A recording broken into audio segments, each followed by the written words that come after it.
Here's a story time of how I got catfished by my best friend's dad. This story literally ends up taking a turn for the worse, so honestly, be prepared for that. So it was around 6th grade and I had just moved schools, and I put on my Snapchat story swipe up to be friends because I didn't really know anybody around me, so I kind of had no friends. So this one dude swipes up and he's like, "Hey, you're really cute, we should talk more." And I was like, "Aw, thanks, what you look like?" He sends me a couple pictures of himself and he was so hot, so I was like, yes, let's talk more. So we start snapping so much that within a couple hours he was #1 on my best friends list. He would never show his entire face, he would always show like his jawline and stuff like that. Or like pictures of his underwear. Literally all I ever got was jawline pics or underwear pics. I literally got so comfortable with this dude, I told him stuff that nobody else knew. I told him I loved him and that I was catching feelings. A couple days later, I stayed the night at my best friend's house. She had softball practice, so I stayed at the house with her dad.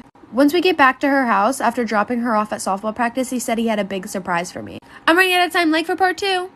Here's part 2 on how I got catfished by my best friend's dad. Continuing on with the story, my dumb self didn't really think anything of it, so I followed him to his room. He closed the door behind me and he told me to be quiet. I was like, okay, what is this surprise that you have for me?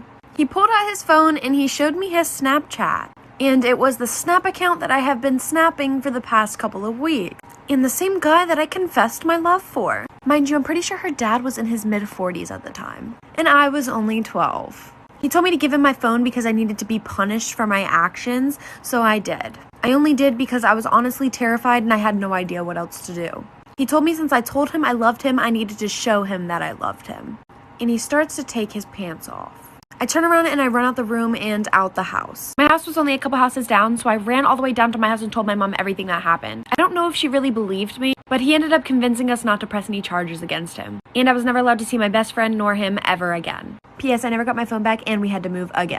Story time of how I got sexually assaulted by my childhood best friend. So it was around 2nd grade and at that time I had just moved, so of course I transferred schools and I didn't really know anybody. There's this little girl in the neighborhood, same age as me at that time, that would ride her bike up and down the street constantly until one day she finally talked to me. She was really sweet and for a while we'd just ride our bikes around and play like normal kids would do. And eventually we started getting really close. My mom always told me she despised the girl and got really weird vibes from her, but like of course I didn't care and I continued to play with her because, you know, that was my best friend at the time. Until one day she asked me to play house with her and I thought, well, you know, just gonna be like sisters and taking care of babies and stuff like that. But that is far from what she meant.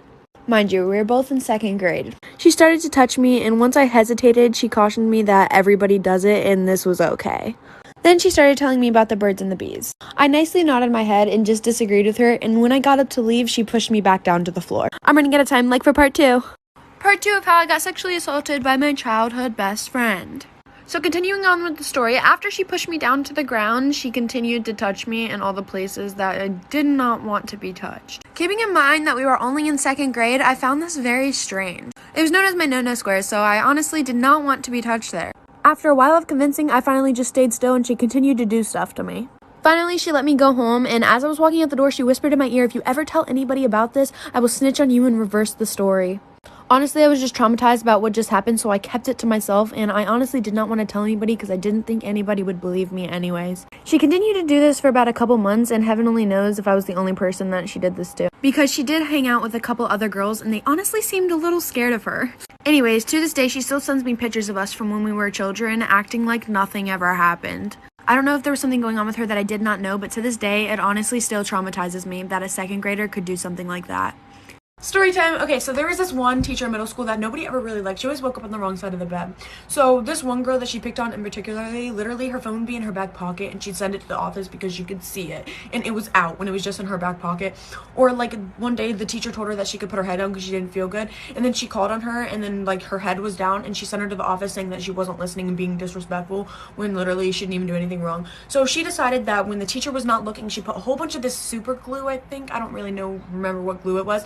All over the teacher's chair, so when she sat down, it literally stuck to her pants. The back of her pants ripped off, and I think she had to go to the hospital or ER because of the chemical reaction her skin had with the glue. And literally nobody ever snitched on her because nobody really liked that teacher and knew how evil that teacher was. Nobody snitched on her, so the teacher ended up not working there anymore and actually quit because of that.